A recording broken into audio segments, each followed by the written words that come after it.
ओम शांति। आज 13 अगस्त 2026 के बाबा के अनमोल मधुर महावाक्य सुनेंगे।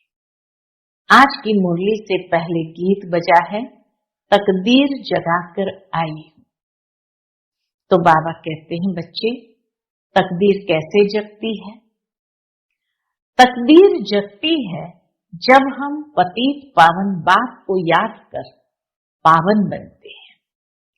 बाबा कहते, जब तुम पावन बनते हो तो गृहस्थ व्यवहार में रहते हुए पावन गृहस्थ आश्रम कहा जाता है। इसलिए सतयुग में भी देवी देवताओं के गृहस्थ आश्रम कहते हैं, परंतु जब पतित बनते हैं तो गृहस्थ धर्म कहा जाता है, गृहस्थ आश्रम नहीं कहेंगे। आश्रम पवित्रता की धारणा के आधार से कहा जाता, लेकिन पतित बनने पर गृहस्थ धर्म निभा रहे। तो इसीलिए ये सूक्ष्म बात आज बाबा ने बहुत सुंदर बताई है। दूसरा बाबा कहते हैं कि जब तुम तकदीरवान बनते हो तो तुम्हारी बुद्धि पलटने लगती है। ज्ञान सागर बाप आकर के जो ज्ञान देते हैं, उस ज्ञान को धारण करने से बुद्धि पारस बुद्धि बनने लगती है। तो जिसकी पारस बुद्धि है, ऐसे पारसनाथ पारसनाथिनी का भी यादगार है, उसको तकदीरवान कहेंगे।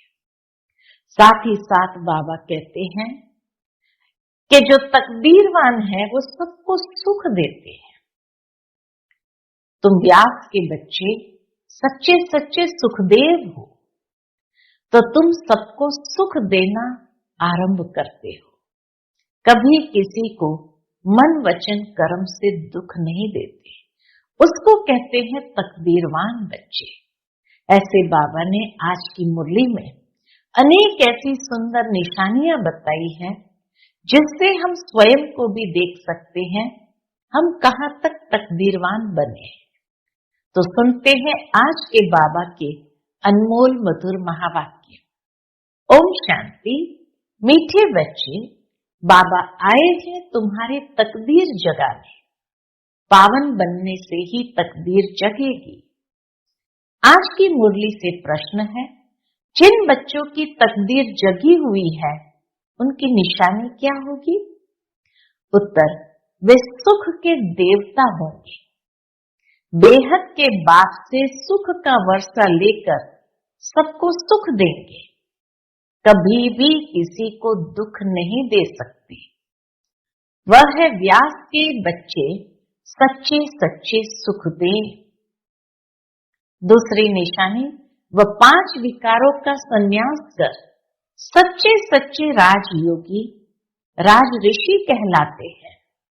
और तीसरी निशानी, उनकी अवस्था एक रस रहती है। उन्हें किसी भी बात में रोना नहीं आ सकता। उनके लिए ही कहते हैं मोह जीत। आज की मुरली से पहले गीत बजा है, तकदीर जगाकर आई हूं। ओम शांति। गीत की एक लाइन सुन करके भी मीठे मीठे बच्चों के रोमांच खड़े हो जाने चाहिए। है तो कॉमन गीत, परंतु इनका सार और कोई नहीं जानते। बाप ही आकर हर गीत शास्त्र का अर्थ समझाते हैं। मीठे मीठे बच्चे यह भी जानते हैं कि कलयुग में सबकी तकदीर सोई हुई है, सतयुग में तकदीर जगी हुई रहती है। सोई हुई तकदीर को जगाने वाला और मत देने वाला अथवा तकदीर बनाने वाला एक ही बाप है। वही बैठ बच्चों की तकदीर जगाते हैं। जैसे बच्चे पैदा होते हैं और तकदीर जग जाती है। बच्चा जन्मा और उनको ये पता चल जाता है कि हम वारिस हैं। हूबहू ये बेहद की बात है। बच्चे जानते हैं कल्प कल्प हमारी तकदीर जगती है और सो जाती है, कल्प कल्प जगती है फिर सो जाती है। पावन बनते हैं तो तकदीर जगती है। तो पहला आधार तकदीर जगाने का पावन बनना यानी पवित्रता। पावन गृहस्थ आश्रम कहा जाता है। आश्रम अक्षर पवित्र होता है। पवित्र गृहस्थ आश्रम, उनके अगेंस्ट फिर है अपवित्र पति धर्म। आश्रम नहीं कहेंगे। बहुत सूक्ष्म बात यहाँ बाबा समझाते हैं कि जब पवित्र है तो गृहस्थ आश्रम है, जब पतित है अपवित्र है तो गृहस्थ धर्म कहा जाता है। तो बाबा कहते आश्रम नहीं कहेंगे, गृहस्थ धर्म तो सबका है ही, जानवरों का भी है।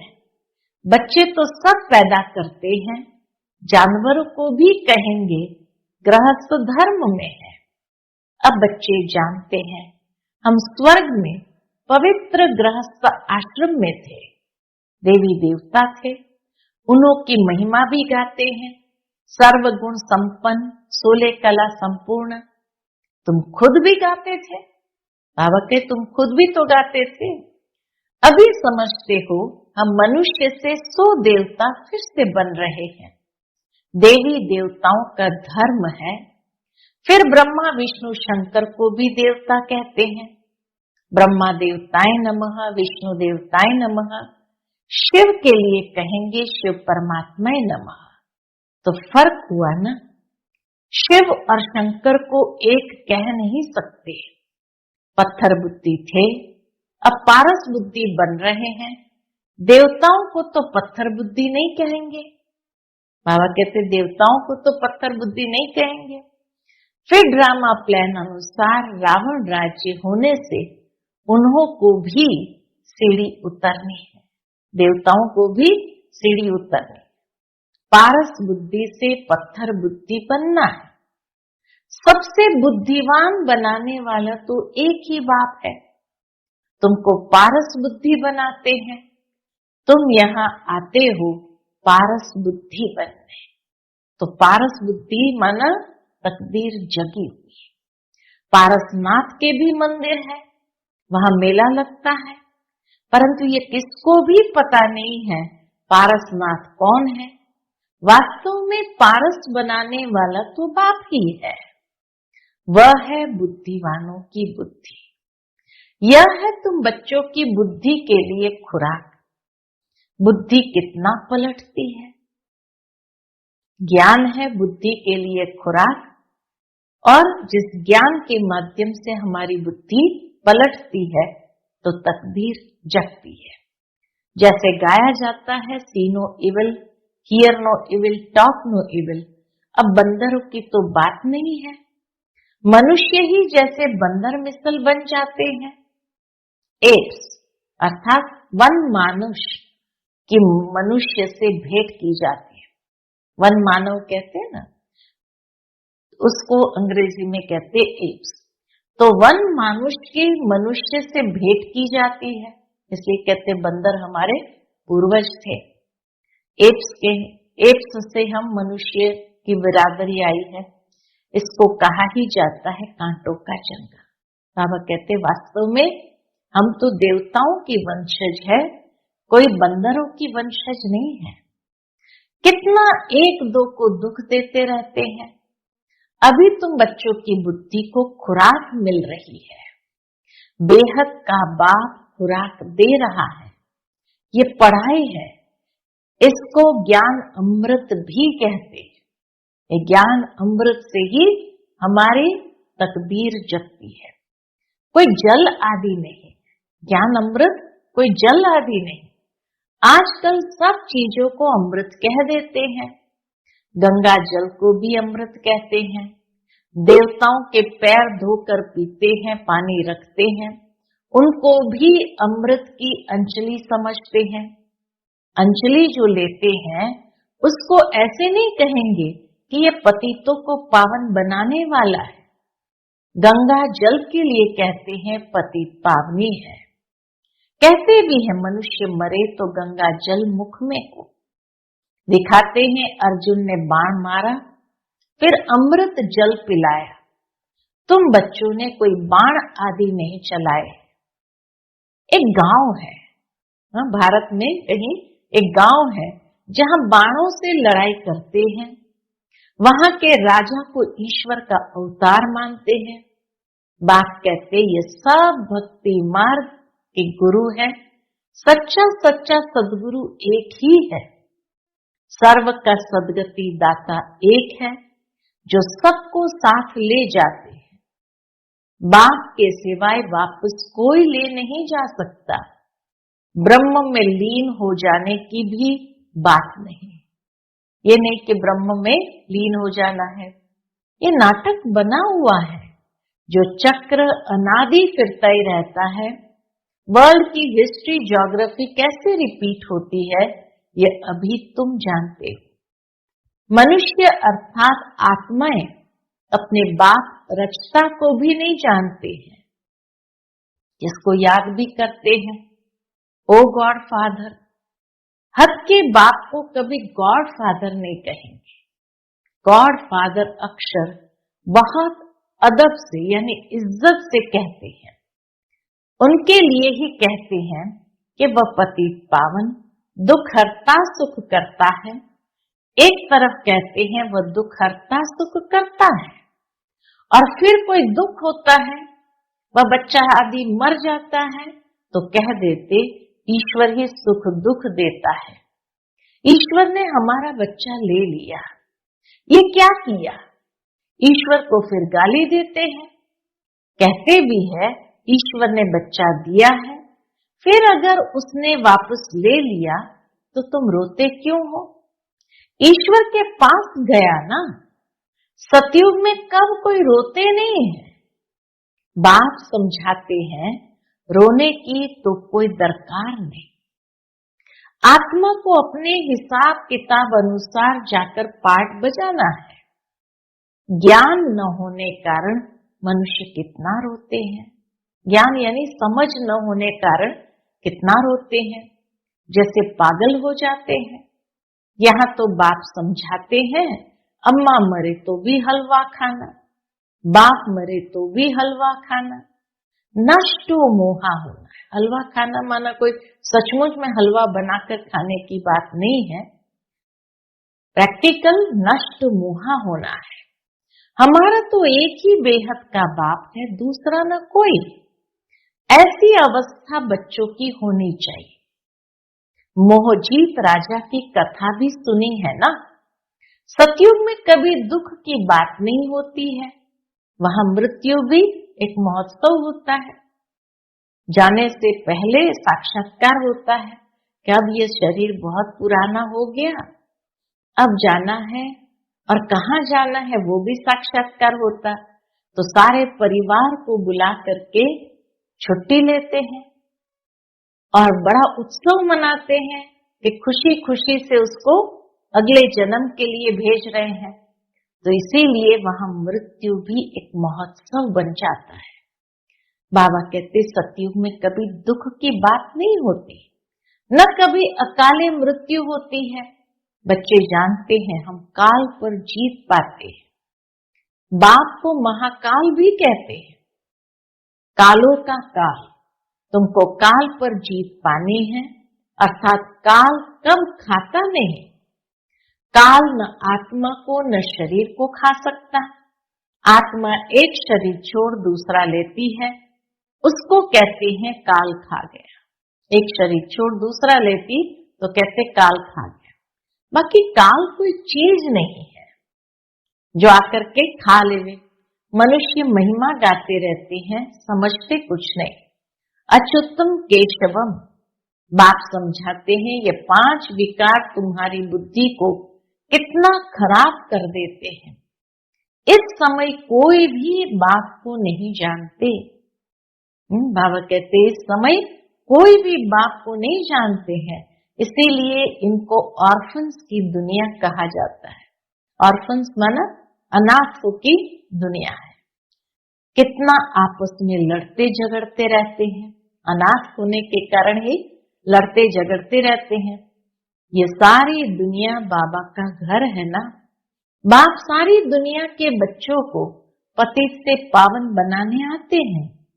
आधा कल्प बरोबर पावन दुनिया थी ना। गाते भी हैं, राम राजा राम प्रजा राम शाहूकार, बसे नगरी जिए दाता धर्म का उपकार है। वह फिर अधर्म की बात हो कैसे सकती। कहते भी है वहां शेर बकरी इकट्ठे जल पीते हैं, इतनी अहिंसा है। फिर वहां रावण आदि कहां से आए। समझते नहीं। बाहर वाले तो ऐसी बातें सुनकर हंसते हैं, बाप आकर ज्ञान देते हैं। ये पतित दुनिया है ना। अब प्रेरणा से पतितों को पावन बनाएंगे क्या। बुलाते हैं पतित पावन आओ, तो जरूर भारत में ही आया था। अब भी कहते हैं मैं ज्ञान का सागर आया हूं, तो मैं आप समान मास्टर ज्ञान सागर बनाने। बाप को ही सच्चा सच्चा व्यास कहेंगे। तो यह व्यास देव और तुम उनके बच्चे सुखदेव। व्यास के बच्चे सुखदेव। तुम अभी सुख के देवता बनते हो, सुख का वर्षा ले रहे हो व्यास शिवाचार्य से। सुख का वर्षा ले रहे हो किससे। व्यास शिवाचार्य से। व्यास के बच्चे तुम हो, परंतु मनुष्य मूंझ न जाए इसलिए कहा जाता है शिव के बच्चे हैं। उनका असल नाम है शिव। आत्मा को जाना जाता है, परमात्मा को भी जाना जाता है। वही आकर पतित से पावन बनने का रास्ता बताते हैं। कहते हैं मैं तुम आत्माओं का बाप हूं। कहते हैं अंगुष्ठे मिसल है। परमात्मा कैसे है। अंगुष्ठे मिसल है। इतना बड़ा तो यहाँ ठहर भी न सके। इतना बड़ा लिंग तो भ्रुकुटी के बीच में ठहर भी न सके। वह तो बहुत सूक्ष्म है। शिव बाबा बहुत सूक्ष्म है। डॉक्टर लोग भी माथा मारते हैं आत्मा को देखने के लिए, परंतु देख नहीं सकते। आत्मा को रियलाइज किया जाता है। बाप पूछते हैं अब तुमने आत्मा को रियलाइज किया है। इतनी छोटी सी आत्मा में अविनाशी पाठ मूंदा हुआ है, जैसे कि एक रिकॉर्ड है। पहले तुम देह अभिमानी थे, अभी देही अभिमानी बने हो। तुम जानते हो हमारी आत्मा 84 जन्म कैसे लेती रहती है, उनको एंड नहीं होता। बाबा कहते कैसे हम आत्मा 84 जन्म लेती है, उनका एंड नहीं होता, पार्ट का एंड नहीं होता। कोई कोई पूछते हैं ये ड्रामा कब से शुरू हुआ, परंतु यह तो अनादि है, ये कभी विनाश नहीं होता। इनको कहा जाता है बना बनाया अविनाशी वर्ल्ड ड्रामा। वर्ल्ड को भी तुम जानते हो। जैसे अनपढ़ बच्चों को पढ़ाई दी जाती है, ऐसे बाप तुम बच्चों को पढ़ा रहे हैं। आत्मा ही शरीर द्वारा पढ़ती है। यह है पत्थर बुद्धि के लिए फूड भोजन। बाबा कहते हैं आत्मा जो पढ़ाई पढ़ रही है, ये पढ़ाई ही पत्थर बुद्धि के लिए भोजन है। बुद्धि को समझ मिलती है। तुम बच्चों के लिए ही बाबा ने चित्र बनवाए हैं, बहुत सहज है। त्रिमूर्ति ब्रह्मा विष्णु शंकर। अब ब्रह्मा को त्रिमूर्ति क्यों कहते हैं। देव देव महादेव एक दो के ऊपर रख देते हैं।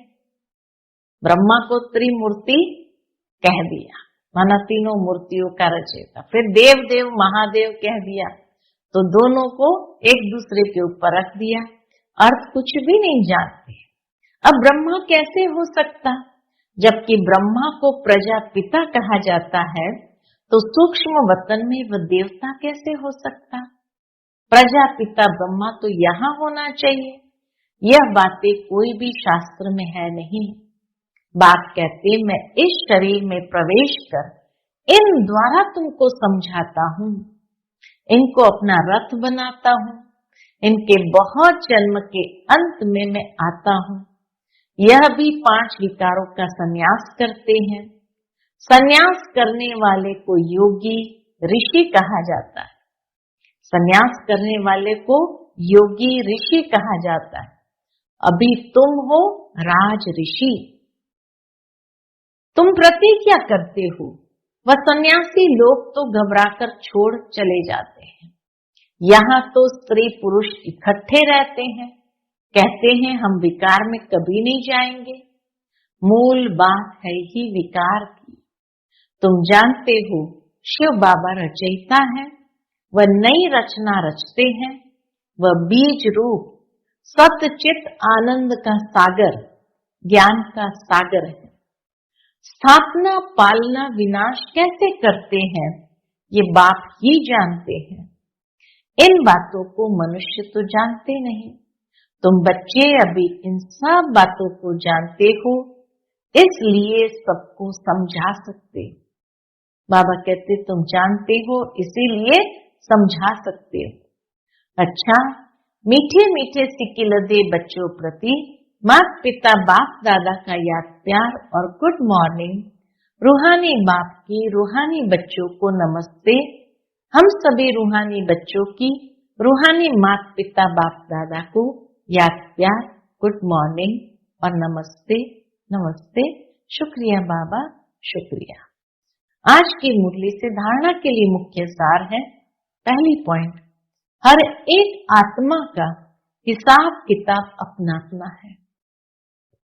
इसलिए कोई शरीर छोड़ते हैं तो रोना नहीं है, पूरा नष्टो मोहा बनना है। बुद्धि में रहे हमारा तो एक बेहद का बाप, दूसरा न कोई।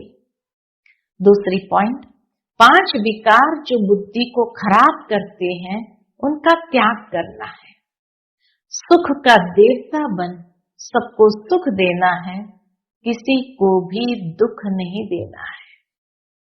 आज का बाप दादा का मधुर वरदान हम बच्चों के प्रति है, सदा मर्यादाओं की लकीर के अंदर रहने की केयर करने वाले। मर्यादा पुरुषोत्तम भव। सदा मर्यादाओं की लकीर के अंदर रहने की केयर करने वाले मर्यादा पुरुषोत्तम भव। केयर करना माना संभाल करना। तो मर्यादा की लकीर के अंदर रहने की, स्वयं की संभाल करने वाले मर्यादा पुरुषोत्तम भव। जो बच्चे अपने आप को एक ही बाप अर्थात राम की सच्ची सीता समझकर सदा मर्यादाओं की लकीर के अंदर रहते हैं, अर्थात ये केयर करते हैं, ये संभाल करते हैं, वह केयरफुल सो चीयरफुल। जो संभाल करते हैं वही सदा हर्षित रह सकता है। तो वह केयरफुल सो चीयरफुल स्वतः रहते हैं। तो सवेरे से रात तक के लिए जो भी मर्यादाएं मिली हुई है उनकी स्पष्ट नॉलेज बुद्धि में रख, स्वयं को सच्ची सीता समझकर मर्यादाओं की लकीर के अंदर रहो, तब कहेंगे मर्यादा पुरुषोत्तम।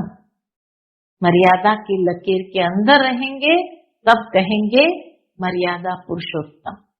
आज का स्लोगन है, सेवा की अति में नहीं जाओ, सेवा और स्व पुरुषार्थ का बैलेंस रखो। सेवा की अति में नहीं जाओ, सेवा और स्व पुरुषार्थ का बैलेंस रखो। फिर मातेश्वरी जी के अनमोल महावाक्य है। टाइटल है अखंड ज्योति तत्व साइलेंस लॉज और साकारी दुनिया प्लेग्राउंड है। अखंड ज्योति महातत्व वह है साइलेंस लॉज और साकारी दुनिया यह है प्लेग्राउंड। आत्माओं का निवास स्थान है अखंड ज्योति महातत्व, जहां इस शरीर के पाठ से मुक्त है, अर्थात दुख सुख से न्यारी अवस्था में है, जिसको साइलेंस लॉज भी कहते हैं। लॉज होती है होटल, तो साइलेंस की जगह स्थान, जिसको साइलेंस लॉज भी कहते हैं, और आत्माओं का शरीर सहित पाठ बजाने का स्थान उसको प्लेग्राउंड कहते हैं, खेल का मैदान कहते हैं। तो बाबा कहते हैं शरीर सहित पाठ बजाने का स्थान प्लेग्राउंड यानी खेल का मैदान, ये साकारी दुनिया है। तो मुख्य दो दुनिया है, एक है निराकारी दुनिया, दूसरी है साकारी दुनिया। दुनिया वाले तो सिर्फ कहने मात्र कहते हैं कि परमात्मा रचता, पालना करता है, संहार करता है, खिलाता है, मारता है, जलवाता भी वही है। तो दुख सुख देने वाला भी वही है। जब कोई को दुख आता है तो कहते हे प्रभु तेरा भाना मीठा लागे। अब यह है अयथार्थ ज्ञान। एक तरफ कहा दुख सुख वही देता है, अगर दुख सुख वही देता तो कौन उसको याद करेगा। लेकिन जब भी दुख आता है तो याद उसको ही करते हैं कि हे प्रभु तेरा भाना मीठा लागे। अब यह है अयथार्थ ज्ञान, क्योंकि यह कोई परमात्मा का काम नहीं है। परमात्मा दुख हरता है, दुख करता नहीं है। जन्म लेना, जन्म छोड़ना, सुख दुख भोगना हर एक मनुष्य आत्मा के संस्कार है। शारीरिक जन्म देने वाला माता पिता है, वह भी कर्म बंधन अनुसार बाप बेटे के संबंध में आता है। इसी रीति आत्माओं का पिता फिर परमात्मा बाप है। वो कैसे बेहद रचना की स्थापना पालना करता है, कैसे वो अपने तीन रूप ब्रह्मा विष्णु शंकर का रचयिता है, फिर इन आकारी रूपों द्वारा दैवी सृष्टि की स्थापना, आसुरी दुनिया का विनाश और फिर दैवी दुनिया की पालना करवाता है। परमात्मा के ये तीन काम बेहद के हैं। बाकी यह दुख सुख जन्म मरण कर्म अनुसार होता है। परमात्मा तो है ही सुखदाता, वो कोई अपने बच्चों को दुख नहीं देता है। अच्छा, ओम शांति। आज का व्यक्त इशारा है अपवित्रता के बीज को भी समाप्त कर संपूर्ण स्वच्छ पवित्र बनो। संपूर्ण पवित्रता अर्थात मनसा में भी किसी एक विकार का अंश भी न हो। ज्ञान गुण और सर्व शक्तियों की प्राप्ति में सदा संपन्न, सर्व प्राप्तियों के लाइट का क्राउन स्पष्ट दिखाई दे। स्वयं को सदा लाइट आत्मिक रूप में अनुभव करे। कर्म में भी अपने को लाइट हल्का महसूस करे। कर्म में भी अपने को हल्का महसूस करे। अच्छा, ओम शांति।